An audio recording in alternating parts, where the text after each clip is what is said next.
నా పేరు హమారా ప్రసాద్ అండి. రాష్ట్రీయ దళిత సేన ఫౌండర్ అండి, అధ్యక్షుడు అండి. ఈ మధ్యలో దాదాపు ఒక 4-5 రోజుల నుంచి, వారం రోజుల నుంచి జాడా శ్రవణ్ అని చెప్పేసి ఒక మెజిస్ట్రేట్ అండ్ అడ్వకేట్ అని చెప్పేసి ఒక కాంట్రవర్సీ జరుగుతుంది రాష్ట్రంలో.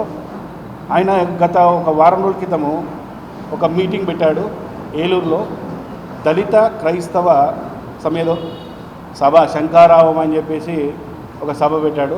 ఆ సభలో ఆయన నోటికి వచ్చినట్లు నన్ను కావచ్చు, అలాగే మన డిప్యూటీ స్పీకర్ గారు త్రిపుల్ గారిని కావచ్చు, అలాగే పవన్ కళ్యాణ్ గారిని, అలాగే చంద్రబాబు నాయుడు గారిని, అందరినీ కూడా తను నోటికి వచ్చినట్టు మాట్లాడారు.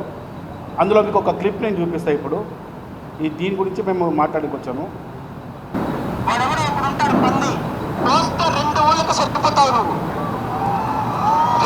సరిపోతావు. నేను ఈ వేదిక నుంచి చెప్తున్నా, వాడెవడో హమారా ప్రసాద్, అరే బిడ్డ, నువ్వు ఆంధ్రప్రదేశ్ రాష్ట్రంలో అడుగు పెట్టావా? మళ్ళీ నువ్వు ఆంధ్రప్రదేశ్ రాష్ట్రానికి రావటానికి 2 కాళ్ళు ఉండవు, గుర్తుపెట్టుకోమని ఈ వేదిక నుంచి నేను తెలియజేస్తున్నా.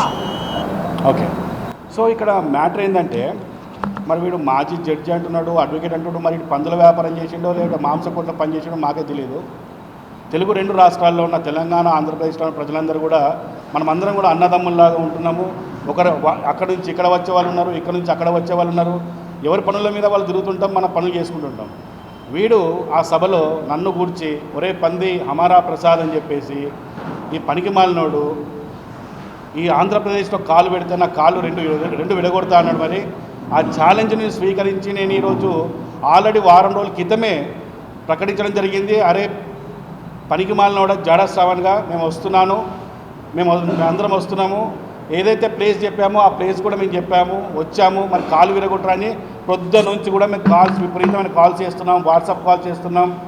మరి ఈ పందిగడ మరి వీడు ఎక్కడ ఉన్నాడో మరి మాకు అర్థమైతే లేదు. ఇంతవరకు కూడా రెస్పాన్స్ అవుతలేడు. మరి విజయవాడలోకి అడుగు పెట్టాము, కాలు విరగొడతామని చూస్తున్నాం మేము. అలాగే మమ్మల్ని గోచి 2 ఊర్లకు పంచుతాడు. మరి ఈ ఆంధ్రప్రదేశ్ ప్రజలకు, తెలంగాణ ప్రజలకు అందరూ కూడా తెలియాలి.